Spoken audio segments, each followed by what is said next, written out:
Halo, selamat hari Rabu semuanya. Sebelum kita memulai, aku mau ngucapin selamat hari Rabu Abu buat teman-teman yang akhirnya nih nggak kerasa kita akan memasuki masa Paskah. Dan hari ini udah Rabu Abu aja. Semoga persiapan menuju hari Paskahnya berjalan lancar ya teman-teman semua ya.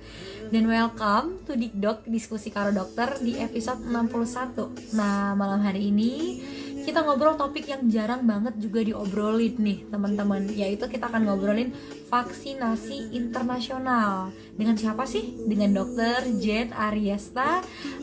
Beliau juga merupakan dokter yang aktif dan selalu menjadi bagian vaksinasi, baik itu di dalam ataupun untuk keberangkatan keluar. Nah, karena topiknya malam hari ini vaksinasi internasional, jadi kita bikin ngulik nih, maksudnya vaksinasi internasional itu apa ya teman-teman?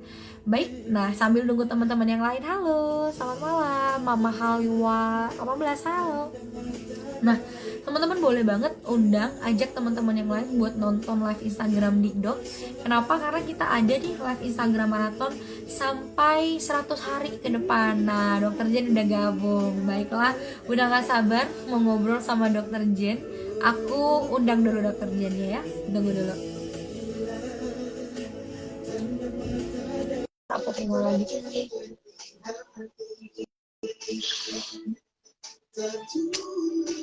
Bentar ya dok, ini saya lagi coba terima nih. Oke. Bentar. Kok ya.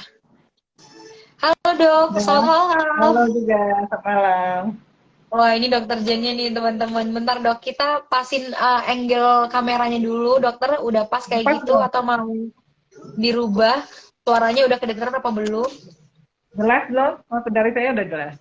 Udah jelas dok. Ya. Oh, ini dokter pakai masker. Kalau boleh sekarang dibuka juga nggak apa-apa sih dok. Tapi kalau lagi di praktek ya udah nggak apa-apa, pakai aja dok. Lagi di klinik. Oke. Oh, lagi Harus pakai kerja. di klinik. Iya. Oke. Nah dok, sebentar sambil nunggu yang lain join, yang lain nonton, teman-teman boleh ajak teman-teman sebanyak-banyaknya supaya banyak yang tahu informasi malam hari ini. Juga kita malam hari ini dok, ini sangat menarik sekali. Aku pun jarang sebenarnya bahas ini. Kita bahas ini vaksinasi internasional. Waduh, ini apaan ya? Oke. Aku tunggu dulu. Nah, kerja yang sebelum kita mulai dan kenalan lanjut, kita kenalan dulu sama dokternya. Jadi ini dokter Jen. Sebentar ya. Dok, thank you. Gimana Sebentar dok? ya. Sebentar saya rubah ya, signalnya agak kurang bagus. Sebentar ya. Pakai wifi ya.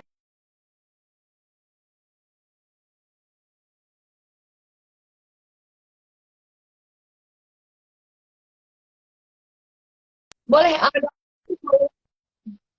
Bagus nggak sinyalnya? Bagus sinyalnya? Dokter. Ini kakaknya. Sinyalnya. Gambarnya juga gambar. Kasih tahu nggak sinyalnya? Oke, coba dong agak gerak dikit lihat ini apa enggak. Suaranya masih belum.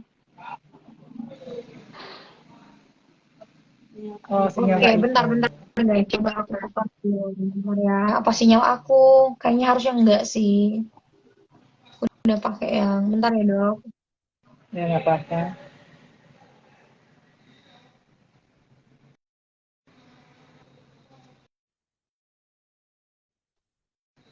Oke. Bisa? Bagus? Oke, udah oke belum dok? Udah ya? Dari saya jelas sih. Oke. Kedengaran ya? Suara dokter udah, suara saya udah kedengaran belum? Kedengaran? Kurang kenceng dikit. Kurang kenceng ya dok? Iya. Oke, Bapak. Oke, ini udah oke ya teman-teman ya. Nanti kasih tahu aja kalau tiba-tiba nge-lag lagi, harusnya udah enggak sih. Dokter Jen, ini saya nggak tahu panggilannya beneran Jen atau Jane atau Dokter Aries. Kita kenalan langsung deh sama dokternya. Silakan dokter, kenalin namanya, panggilannya tuh apa, terus aktivitas dokter tuh sekarang ini apa aja sih dan praktek di mana aja? Monggo dokter. Oke. Saya Dokter Jen. Klinik saya di Palembang dan sehari-hari melayani vaksin, terutama vaksin internasional. Mungkin dari teman-teman masih ada yang bingung vaksin internasional apa, nanti kita jelaskan berikutnya. Iya, oke. Wow, di Palembang. Wah, empek-empek ya, Dok ya. Wah iyalah, gitu ya. Mungkin dokter Jen udah bosen guys makan pempek. Kalau di Jakarta masih susah dok cari pempek yang benar-benar Palembang asli itu susah banget. Oke. Pempek nggak bakal bosan. Pagi Tidak iya bener bakal orang membosankan. bener. Aku jadi pengen makan pempek. Dok lanjut dok, benar kata dokter, vaksinasi internasional itu kayak apa tadi juga saya bingung kan dokter mau kasih dulu itu, ini apaan nih maksudnya nih. Nah dokter langsung kasih tahu deh kalau vaksin, kita ngomongin vaksinnya dulu deh dok. Vaksin itu apa sih sebenarnya, walaupun kita tahu ya itu vaksin itu dikasih untuk ini. Oke, yang topik malam ini kan saya akan menjelaskan mengenai vaksinasi internasional. Mengapa? Karena untuk vaksinasi internasional ini yang banyak digunakan pertama oleh pelancong, artinya turis ya, kemudian juga pekerja migran, artinya tenaga kerja yang mau bekerja di luar negeri, kemudian juga pada pelajar, mahasiswa yang mau kuliah ke luar negeri juga memerlukan vaksin, itu yang dinamakan vaksinasi internasional dengan berbagai macam jenis. Kemudian satu lagi adalah jemaah umroh. Mengapa malam ini kita jelaskan tentang vaksinasi internasional? Karena terutama untuk jemaah umroh yang begitu banyak ke Arab Saudi, di mana terjadi perubahan peraturan dari Permenkes, peraturan Menteri Kesehatan, maka akan dijelaskan lebih lanjut untuk malam ini. Oke. Nah berarti kedengaran, vaksinasi internasional itu kedengaran dok wajib untuk kayak tadi yang mau keluar negeri, pokoknya mau keluar negeri atau ke negara lain gitu ya. Ya. Baik mau masuk ke negara tertentu, misalnya ke negara endemis, kan di negara-negara tertentu ada endemis penyakit seperti ke Arab Saudi, di mana endemisnya terhadap meningitis, kemudian juga misalnya untuk mahasiswa Indonesia yang mau kuliah, misalnya ke negara Amerika Serikat, juga memerlukan vaksin tertentu, kemudian juga ke Amerika Latin, Brasil, ke Afrika juga memerlukan vaksin tertentu. Ya. Oh, oke. Ini fakta baru guys. Berarti tidak semua negara, hanya ke negara-negara tertentu. Boleh diinfoin nggak dok? Misalnya selain negara-negara yang punya endemis, kriterianya negara apa tuh yang kita wajib punya vaksinasi internasional ini? Kalau untuk biasanya dari kami, kalau untuk mahasiswa yang mau ke Amerika, biasanya mereka akan meminta vaksin misalnya influenza, meningitis juga. Kemudian untuk ke Afrika dan Amerika Latin biasanya mereka akan diwajibkan untuk vaksin yellow fever. Kemudian juga untuk ke Timur Tengah dan umroh, untuk sekarang tidak diwajibkan, tetapi sangat direkomendasikan untuk vaksin meningitis. Oke. Dok, sebelum kita ngomongin, mungkin teman-teman bingung nih, maksudnya kok dokter Jen ini menguasai banget nih soal vaksin. Dokter mungkin boleh share, udah berapa lama sih dokter terlibat langsung berpartisipasi dalam vaksinasi teman-teman atau jemaah semua? Oh ya, kebetulan kan saya bekerja di kantor kesehatan pelabuhan. Di kantor kami juga mengurusi masalah tentang vaksinasi internasional. Mengapa malam ini saya lebih menekankan ke vaksinasi internasional? Karena sebelum tahun 2023 ini, itu untuk misalnya terutama ya ke Arab Saudi, di mana jemaah umroh wajib untuk vaksin meningitis. Kemudian pada awal tahun 2023 ini keluarlah Permenkes baru, peraturan pemerintah yang tidak mewajibkan jemaah umroh untuk vaksin meningitis. Makanya malam ini kita lebih mengutamakan tema tentang vaksinasi internasional, di mana pada saat kita berkunjung ke suatu negara endemis seperti terutama ya Arab Saudi. Kenapa saya lebih mengkhususkan Arab Saudi? Karena jemaah umroh kita bepergian ke Arab Saudi itu dalam jumlah yang banyak.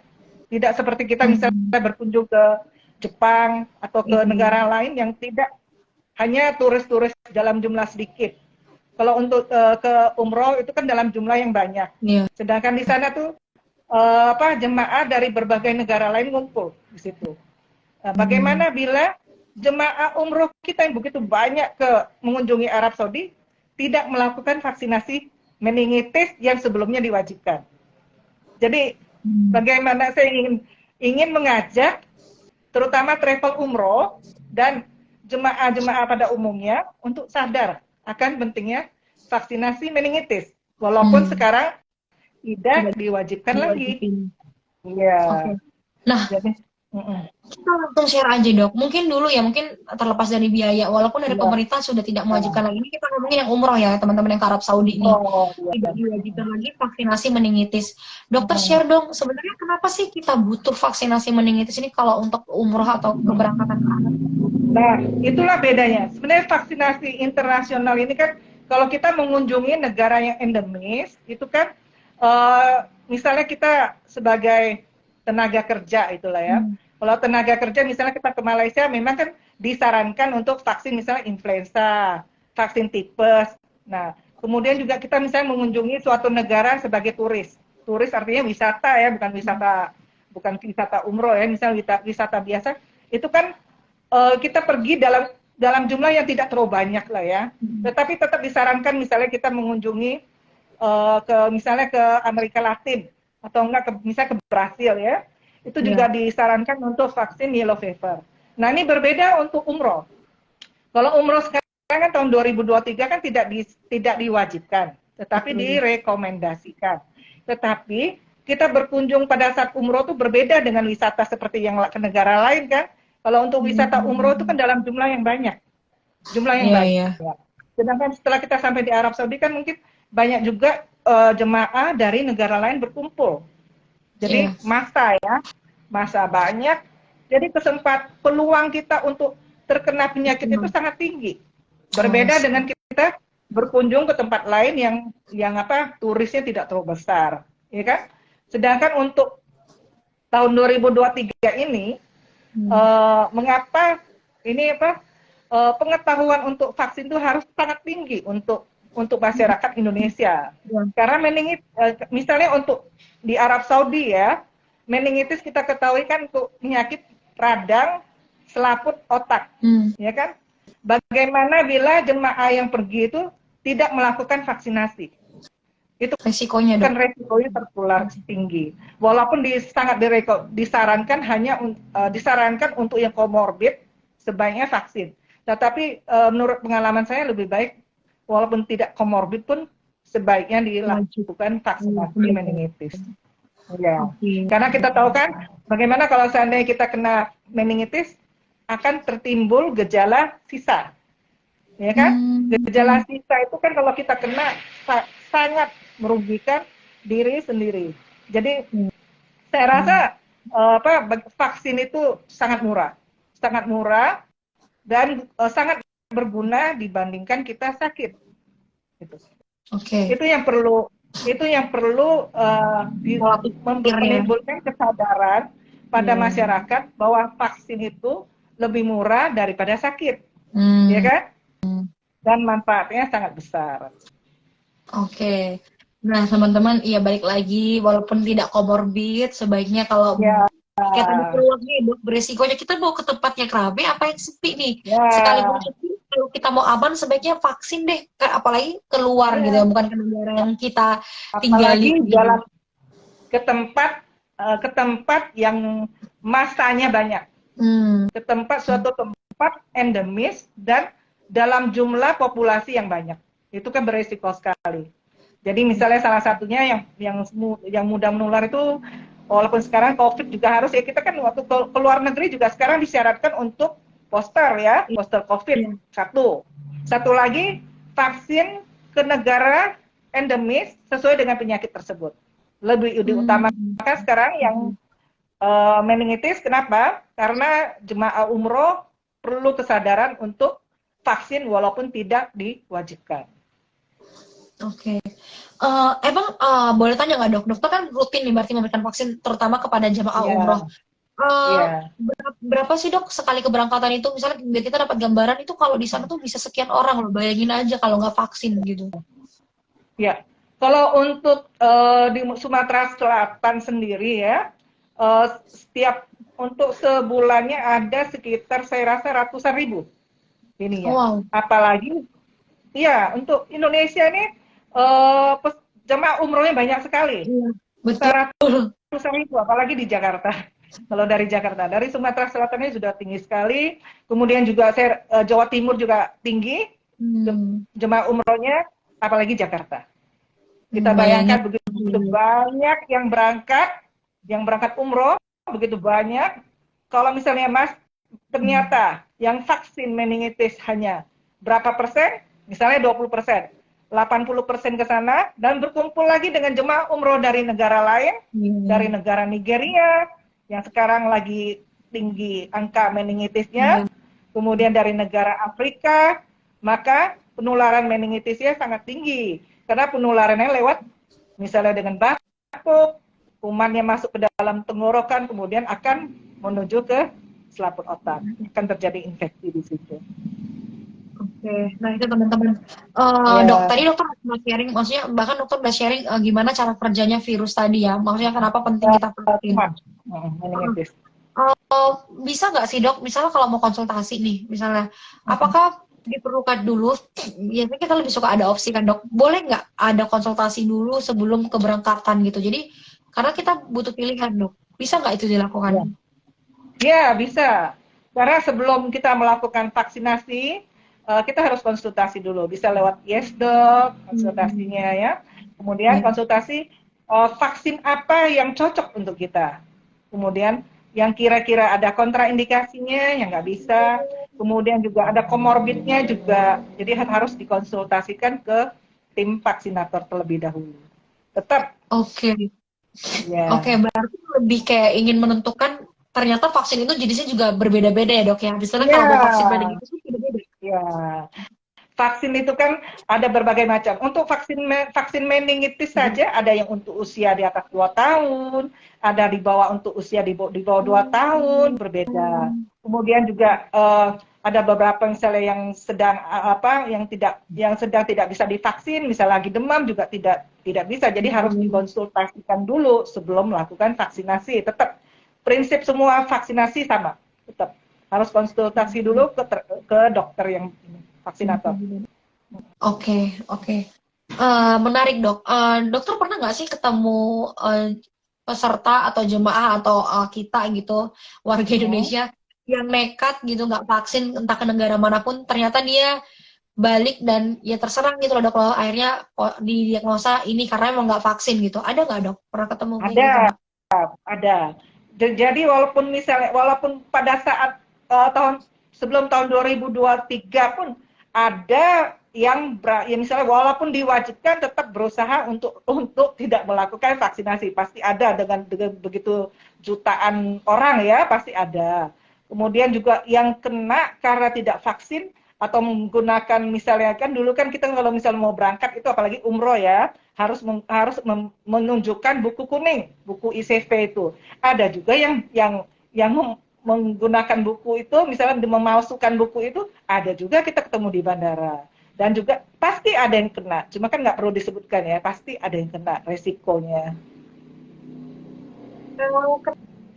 Maksudnya kena penyakit dok jadinya gitu loh, biar teman-teman tahu itu Ya, nggak hal sepele gitu loh. Ada nggak dok? ya, ada, ada, ada, pasti ada kita ketemukan. Karena dari saya sih sudah mengurusi haji ya, Iya. haji juga, umroh juga dari sudah cukup lama ya, sudah belasan tahun ya.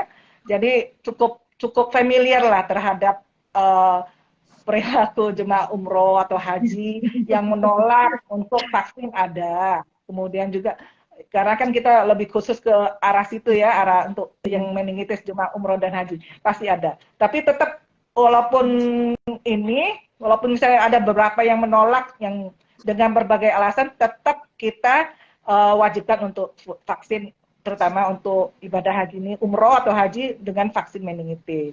ada. Oke, oke, dokter Jen, kita kalau coba jawab pertanyaannya, sudah ada teman-teman yang Ya. melakukan pertanyaan di kolom ini. Saya coba tampilkan dulu mana tadi. Oke, ini dok. Oke, ini pertanyaan dari Rohani_Deprianti. Dok mau tanya, itu vaksinasinya berapa kali dok? Dan apakah ada waktu yang baik untuk vaksin? Adakah pasien yang tidak bisa divaksin internasional? Ya, maksudnya vaksinasi apa nih? Vaksinasi meningitis ya? Anggaplah meningitis dulu dok ya. Kalau meningitis ya sekarang berlakunya 3 tahun. Kalau dalam jangka waktu 3 tahun kita mau ibadah umroh atau haji selama masih berlaku tidak perlu vaksin lagi. Jadi untuk vaksinasi meningitis sekarang berlaku 3 tahun, tapi untuk yang jenis vaksin yang untuk usia di atas 2 tahun. Sedangkan apabila kita menggunakan vaksin meningitis yang untuk usia di bawah 2 tahun, itu beda dengan vaksin meningitis yang digunakan untuk usia di atas 2 tahun ya. Itu masa berlakunya 5 tahun. Jadi kalau masa berlaku 5 tahun, bila dalam jangka waktu tersebut kita mau melakukan ibadah umroh atau haji, tidak perlu diulang karena berlaku selama 5 tahun untuk yang untuk menggunakan vaksin yang ini ya, yang untuk usia di bawah 2 tahun beda loh. Yang untuk di atas 2 tahun berlaku 3 tahun. Oke. Lanjut dok, itu apakah ada pasien yang tidak waktu yang baik, misalnya anggaplah dia memang belum pernah vaksin, mau keluar gitu, akhirnya vaksin meningitis, waktu yang baik itu ada nggak dok? Ada. Semua prinsip vaksin itu sama ya prinsipnya. Yang penting dalam keadaan sehat, tidak demam. Ya, kemudian juga pada saat mau melakukan vaksinasi juga kita tanyakan apakah ada riwayat alergi dan sebagainya. Jadi pada saat vaksin yang penting kita tidak sedang dalam keadaan demam tinggi ya. Jadi dalam keadaan sehat. Oke, mirip kayak ini guys, vaksin yang kemarin COVID ya, masih ingat seluruh prinsip vaksin sama. Jadi badan harus dalam keadaan sehat karena yang dimasukkan adalah antigen. Jadi badannya harus dalam keadaan sehat untuk menerima antigen tersebut sehingga terbentuk kekebalan yang bagus. Betul. Nih lanjutannya dok, apakah ada pasien yang tidak bisa divaksin, misalnya lagi hamil atau misalnya lagi tadi selain demam, ada lagi nggak dok? Ada. Semua vaksin ada kontraindikasinya, tergantung dengan vaksin tersebut. Kalau misalnya untuk yang alergi berat, ada riwayat alergi berat, biasa kan kita lakukan pemberian vaksinasi bisa di rumah sakit dengan menyiapkan alat-alat untuk penanganan alerginya tersebut. Kemudian juga misalnya untuk demam tinggi, biasanya kita tunda vaksinnya. Seluruh vaksin sama, vaksin COVID, vaksin meningitis, dan sebagainya. Kemudian untuk kehamilan kalau untuk meningitis kita sarankan tidak dilakukan. Tetapi kalau untuk vaksin COVID bisa, untuk hamil berapa 13 minggu ke atas ya nggak masalah. Kemudian juga ada vaksin-vaksin tertentu, tergantung jenis vaksinnya. Iya. Kalau misalnya untuk kayak ibu sudah menyusui gitu, itu kira-kira boleh nggak? Ada nggak vaksin yang memang tidak bisa diberikan dok? Ya, kalau untuk menyusui rata-rata aman, nggak ada masalah. Nggak ada masalah. Oke. Nah, dok, boleh nggak kita highlight lagi? Jadi kan tadi kan ini biar teman-teman dapat informasi ya dok ya. Maksudnya walaupun kita nggak mau berangkat ke Arab Saudi ataupun kemana, kita tuh jadi tahu karena apa aja sih tadi dok? Kita boleh obrol lagi vaksinasi internasional tuh contohnya kayak apa aja tuh? Vaksin internasional, ya vaksin internasional yang banyak kita lakukan misalnya untuk ke Arab Saudi kan pasti meningitis, influenza ya. Kemudian untuk ke banyak pekerja migran ya. Misalnya pelaut atau apa, misalnya mau kerja di Afrika juga mereka diwajibkan untuk vaksin yellow fever, demam kuning. Yellow fever. Kemudian yellow fever. Mungkin jarang dengernya ya, karena yellow fever kan penyakitnya di Indonesia nggak ada, tapi banyak di daerah Afrika. Jadi pekerja yang mau ke sana banyak juga kita terima di sini pekerja yang ke sana, baik itu pelaut, kemudian pekerja di hutan gitu ya. Mereka diwajibkan untuk vaksin yellow fever karena penyakit ini endemis di daerah Afrika. Kemudian juga misalnya kita ke Amerika Latin, Brasil juga endemis terhadap yellow fever. Jadi mereka juga diwajibkan untuk vaksin yellow fever. Kemudian juga untuk mahasiswa banyak kan untuk yang misalnya ke Amerika mereka diwajibkan biasanya vaksinnya kalau rubella, tergantung permintaan masing-masing negara. Iya, iya, iya. Ya, balik lagi ke syarat ketentuan memasuki negara itu ya, Iya. guys. Sama kegiatannya. Tapi, Iya. bener nggak dok, kalau kita mau ke negara manapun itu kayak ada wajib vaksinasinya, atau memang hanya negara-negara tertentu aja dok sebenarnya? Kalau untuk sekarang karena masa pandemi, kebanyakan kan wajib COVID ya, COVID, Betul. yang COVID booster. Kemudian juga untuk yang lain masih berlaku, kecuali Arab Saudi kan biasanya diwajibkan meningitis jadi rekomendasi, dalam bentuk rekomendasi. Oke. By the way dok, misalnya nih teman-teman mungkin mau mempersiapkan keluarganya atau dirinya sendiri gitu untuk misalnya mau umroh nih, karena kan umroh Ya. kita setahun ini beberapa kali ya dok ya, gitu ya. Ya. Dan apalagi kita mau masuk bulan puasa nih. Apa sih yang harus teman-teman persiapkan misalnya kalau belum bisa ke klinik atau ketemu dokter langsung, jadi dia pinginnya konsultasi online, apa yang mereka harus persiapkan saat nanti konsultasi ke dokter? Oh iya, perlu saya tambahkan ya. Jadi banyak juga tuh jemaah yang datang mau vaksin sudah deket-deket mau berangkat. Jadi saya sarankan kalau mau berangkat umroh atau mau lakukan vaksinasi misalnya menuju ke suatu negara, kita siapkan jauh-jauh hari, minimal paling lambat kalau nggak kepepet 2 minggu. 2 Itu minggu udah paling sebelum keberangkatan. Kenapa? Paling lambat loh 2 minggu sebelum keberangkatan. Kenapa? Karena vaksin itu tidak seperti obat minum, begitu diminum langsung reaksi. Vaksin perlu waktu untuk bereaksi, untuk menimbulkan kekebalan itu sekitar 2 minggu. Jadi saya sarankan kepada teman-teman yang mau berangkat, mau kemana aja lah ya, mau berangkat, sebaiknya kalau mau melakukan vaksinasi paling lambat 2 minggu sebelum keberangkatan.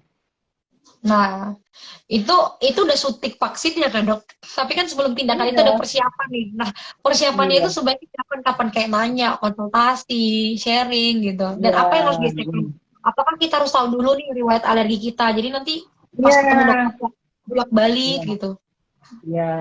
Ya, lebih baik jauh-jauh hari kita konsultasikan apa riwayat alergi kita sebelumnya gimana, kondisi kita misalnya ada diabetes, kita konsultasikan gula darahnya masih tinggi, kemudian ada hipertensi, apakah tensinya masih tinggi, biasanya kita stabilkan dulu, baru sudah stabil, baru kita lakukan vaksinasi. Oke, dok boleh ya satu pertanyaan terakhir ya dok ya? Oke. Dok, tadi kan dokter sebutkan ada penyakit meningitis itu misalnya menular nih. Misal meningitis itu menular nih dok. Kalau menular, ia kembali ke Indonesia, berarti orang yang kena harus vaksin juga nggak dok? Ini maksudnya apa ya? Orang yang kena maksudnya? Kalau meningitis pasti menular. Meningitis menular. Meningitis yang di Arab Saudi kan karena itu kan meningitis meningokokus ya. Jadi biasanya kumannya nyangkut di daerah tenggorokan. Jadi kalau misalnya kita melakukan batuk atau bicara, kalau misalnya itunya droplet masuk ke yang bicara, ke lawan bicara, itu kan akan menular dan ini penularan secara itu ya.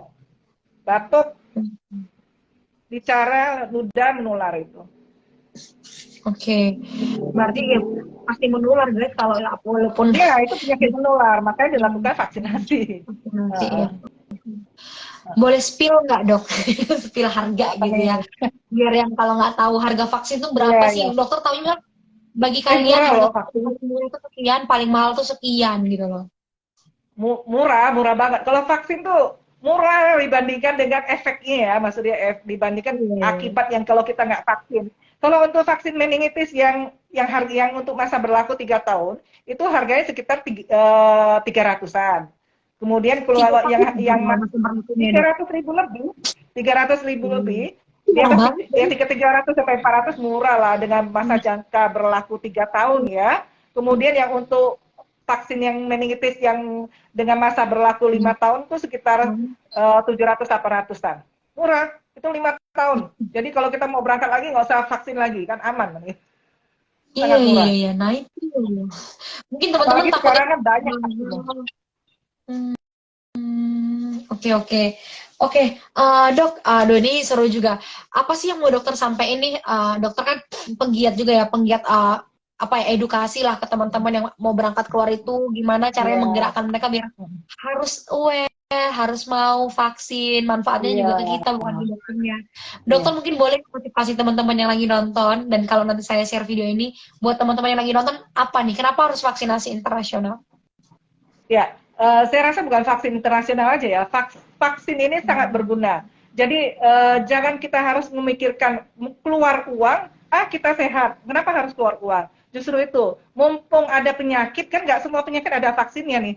Hanya berapa penyakit yang ada vaksinnya. Mumpung ada penyakit nih ada vaksinnya, kita lakukanlah selagi kita sedang dalam keadaan sehat. Sehat dengan vaksin itu jauh lebih murah daripada kita sakit. Nah, Nah, mantap kan? setuju. Iya.